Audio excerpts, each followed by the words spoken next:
আসসালামু আলাইকুম সবাইকে। কম্পিউটার ওয়ার্ল্ড এবং ওয়ার্ল্ড আইটি ফাউন্ডেশনের পক্ষ থেকে আপনাদের সবাইকে জানাচ্ছি স্বাগতম। আজকে আমরা ডিজাইন করব কিভাবে একটি টি-শার্টের ভিতরে আমাদের মূল ডিজাইনটিকে একটি মকআপ হিসেবে রিপ্রেজেন্ট করা যায়। প্রথমে আমাদেরকে গুগল থেকে যে কোনো একটি টি-শার্ট ডাউনলোড করে আনতে হবে।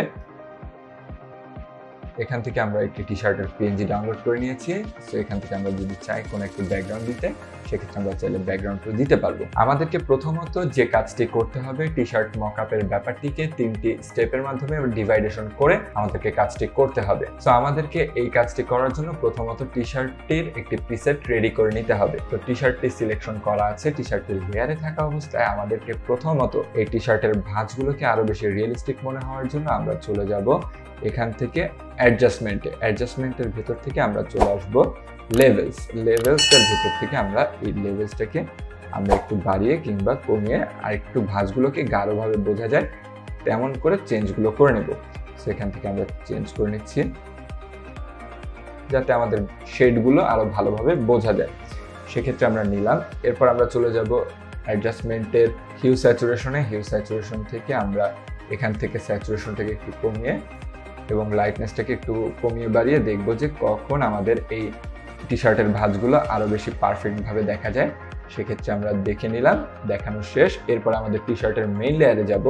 মেইন লেয়ারে যাওয়ার পরে আমাদেরকে এখান থেকে চলে যাব ফিল্টার থেকে চলে যাব ব্লারের থেকে চলে যাব গসান ব্লারে যাওয়ার পরে এখান থেকে আমাদের হ্যান্ড টুলের মাধ্যমে এখান থেকে চেঞ্জ করে যে কোনো একটি কর্নারের দিকে ফোকাস করব।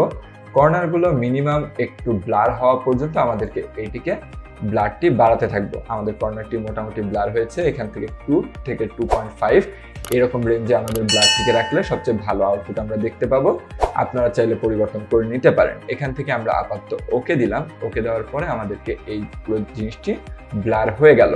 এখন আমাদেরকে এই টি-শার্টটিকে একটি পিএসডি ফাইল হিসেবে সেভ করে রাখতে হবে। তো এখান থেকে আমরা চলে গেলাম ফাইল থেকে আমাদের চলে যেতে হবে সেভে যে আমরা এখান থেকে টি-শার্ট লিখে এই ফাইলটিকে সেভ করে রাখছি। এরপরে আমাদের যেহেতু এই ফাইলটি আমাদের আগেও একবার সেভ করা ছিল টি-শার্ট হিসেবে, আমরা সেই ফাইলটিকে আবার পুনরায় ওপেন করব। সো এখান থেকে আমরা ফাইলটিকে আমাদের পুরানো যে ছবিটি ছিল সেই ছবিটিকে ওপেন করলাম। এখন এই ছবিটির উপরে আমাদেরকে সেকেন্ড বা থার্ড স্টেপের কাজটি করতে হবে। আমাদের মূলত সেকেন্ড স্টেপটি আমাদের লোগো বা যে ডিজাইনটি নিয়ে কাজ করতে চাই সেটিকে নিয়ে কাজ। আমরা এখন একটি ভেক্টর আমাদের এই ডিজাইনের ভিতরে বসাবো। সো আমরা মূলত ডিজাইনটি করেছিলাম ইলাস্ট্রেটরে যে আমাদের মূল ডিজাইনটি করলাম। মূল ডিজাইনের অবশ্যই কোনো ব্যাকগ্রাউন্ড থাকা যাবে না। আমাদেরকে এখানে নতুন একটি আর্টবোর্ড ক্রিয়েট করতে হবে। আর্টবোর্ড ক্রিয়েট করে এটির সাইজ হবে মূলত 11 ইঞ্চি বাই 11 ইঞ্চি। সেক্ষেত্রে আমরা এখান থেকে হাইটটিকে চেঞ্জ করে 11 দিলাম, এখান থেকে ওয়াইডটিকেও দিলাম 11। সো 11 ইঞ্চি বাই 11 ইঞ্চি ফ্রেমটা নিয়ে আমরা এটাকে সাইডে রাখছি এবং সাইডে রাখার পরে আমাদেরকে মূল ডিজাইনটিকে এটির ঠিক মাঝখান বরাবর অ্যালাইন করে দেবো। আর্টবোর্ডের সাথে মিডল অ্যালাইনমেন্ট করে দিলাম। বড় ছোট যেরকম করতে চাই আমরা বড় ছোট করতে পারি। সো এই আর্টবোর্ডের সাথে আমাদের কাজটি করতে হবে। আমরা এক্সট্রা যে প্রথম আর্টবোর্ড ছিল সেটিকে ডিলিট করে দিলাম। সো আমাদেরকে এখান থেকে পারফেক্টলি বসে গেছে আমাদের ডিজাইনটি। আমাদেরকে মূলত 11x11 ফ্রেমে এই ডিজাইনটি করতে হবে। ডিজাইনটি করার পরে আমাদেরকে এটিকে একটি পিএনজি ফাইল হিসেবে সেভ করতে হবে। সো এখান থেকে আমরা চলে যাচ্ছি এক্সপোর্ট অ্যাজ এ চলে গেলাম। এক্সপোর্ট অ্যাজ এ আমাদেরকে এখান থেকে আমরা টি-শার্ট দিয়ে সেভ করে নিচ্ছি। এখান থেকে ইউজ আর্টবোর্ড দিব অথবা নাও দিতে পারি, চাইলে এখান থেকে আমরা পিএনজি দিয়ে দিব। এখন আমাদের মূলত লাগবে পিএনজি। সো এখান থেকে আমরা পিএনজি দিলাম। ইউজ আর্টবোর্ড দিতে পারি চাইলে, না চাইলেও সমস্যা নেই। সো এখান থেকে আমরা এক্সপোর্ট দিয়ে দিলাম। এক্সপোর্টে আমাদের যে কোয়ালিটি বলবে সেটাকে ওকে দিয়ে দিব। এখন আমরা চলে যাব এখান থেকে আমাদের ফটোশপে যাওয়ার পরে আমাদের ডিজাইনটিকে আমরা ওপেন করব।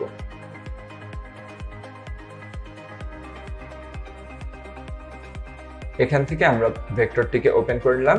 এখন ভেক্টরটিকে আমাদের টি-শার্টের ঠিক পারফেক্টলি ওপর বরাবর বসাতে হবে। এখন এত বড় ভাবে তো আমরা মূলত বুকের ওপর টি-শার্টটি বসাতে পারি না। ছোট করে নিলাম ফ্রেমটিকে। ছোট করে নেওয়ার পরে আরো পারফেক্টলি বুকের উপরে বসানোর চেষ্টা করব। সো আমাদের বুকের উপর যে অংশটুকুতে আমরা ডিজাইনটুকু বসাতে চাই সেই অংশটুকুকে আমরা বসিয়ে দিলাম।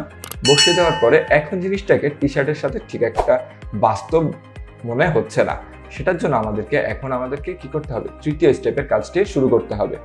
প্রথমত আমরা যে কোনো একটি লোগো বা যে কোনো ডিজাইন আমরা আমাদের মেইন টি শার্টের উপর বসাবো। টি শার্টের উপর বসানোর পরে এই লেয়ারটিকে বা ডিজাইনের লেয়ারটিকে সিলেকশন করা অবস্থায় চলে যাব আমাদের ফিল্টার থেকে চলে যাব ডিস্টর্টের থেকে আমরা চলে যাব ডিসপ্লেসের পরে আমাদেরকে এখান থেকে 10 রেখে আমরা এখান থেকে ওকে দিলাম। ওকে দেওয়ার পরে আমরা যে প্রথম অবস্থায় যে পিএসডি ফাইলটি সেভ করেছিলাম সেই পিএসডি ফাইলটিকে ওপেন করব। সিলেকশন করে ওপেন করলাম। এখন দেখার পরে আমরা দেখতে পাচ্ছি সামান্য একটি ঢেউয়ের যে ব্যাপারটা, সেই ব্যাপারটা আমাদের এই লোগো বা আইকনের উপরে বসে গিয়েছে। এখন আমাদেরকে এটিকে আরো একটু বেশি রিয়েলিস্টিক করার জন্য আমরা এই লেয়ারটির উপর ডাবল ক্লিক করব। ডাবল ক্লিক করলে আমাদের লেয়ার স্টাইলটি ওপেন হবে। লেয়ার স্টাইলটি ওপেন হওয়ার পরে প্রথম থেকে যে ব্লেন্ডিং অপশনগুলো আছে, ব্লেন্ডিং অপশনগুলো নিয়ে আমাদেরকে কাজ করতে হবে। সো ব্লেন্ডিং অপশনের এই সেকশনগুলোকে ভাঙার জন্য মূলত আমরা অল্টার প্রেস করে থাকি। অল্টার প্রেস করে থাকলে এই কালারটি আমাদেরকে মূলত নিচের কালারের সাথে অ্যাডজাস্ট করে ফেলছে। সো এখান থেকে আমরা মূলত আমাদের প্রয়োজন মতো যেভাবে সুন্দর করে আমরা বসাতে চাই সেভাবে আমরা বসাতে পারবো। সো এখান থেকে আমরা দেখব যে কোনভাবে আমাদের এই ডিজাইনটা সবচেয়ে সুন্দরভাবে দেখা যাচ্ছে বা এই ডিজাইনটি অ্যাপ্লাই করলে রিয়েলিস্টিক মনে হচ্ছে। সো এখান থেকে আমাদের মনে হয় এখন জিনিসটি আগে থেকে আরো বেশি রিয়েলিস্টিক মনে হচ্ছে। সো এখান থেকে আমরা চাইলে এখান থেকে ব্লেন্ডিং অপশনটি দেখতে পাবো এবং এই লোগোটির ভেতরে আমাদের যে টি শার্টের ভাঁজ সেই অংশটিকে খুব ভালোভাবে স্পষ্টভাবে খেয়াল করতে পারবো। এখান থেকে আমরা ওকে দিলাম। ওকে দেওয়ার পরে আমাদের কাজটা হয়ে গেল। এখন আমাদেরকে কি করতে হবে, চাইলে যদি আমরা ব্যাকগ্রাউন্ড অ্যাড করতে চাই ব্যাকগ্রাউন্ড অ্যাড করব। সো ব্যাকগ্রাউন্ডটিকে একদম নিচের লেয়ারে দিয়ে দেবো। নিচের লেয়ারে দেওয়ার পরে আমরা যে কোনো একটি গ্রেডিয়েন্ট অ্যাপ্লাই করে দিচ্ছি। গ্রেডিয়েন্ট আমাদের পছন্দ মতো চয়েস করে নেব। এখান থেকে আমরা অ্যাঙ্গুলার গ্রেডিয়েন্টটা নিচ্ছি। এরপরে আমরা এখান থেকে ড্র্যাগ করলাম। এখান থেকে আমরা খুব সহজে এবং সুন্দরভাবে একটি ডিজাইন অ্যাপ্লাই করতে পারছি। এখন আমাদেরকে এই দুটি লেয়ারকে আমরা সামান্য একটু নিচে নামিয়ে দিলাম। এখন জিনিসটা দেখতে আগের থেকে আরো বেশি আকর্ষণীয় বলে মনে হচ্ছে। সো এখান থেকে আমরা খুব সহজে একটি ডিজাইনের বা টি শার্টের মকআপ আমরা ডিজাইন করে ফেলতে পারবো।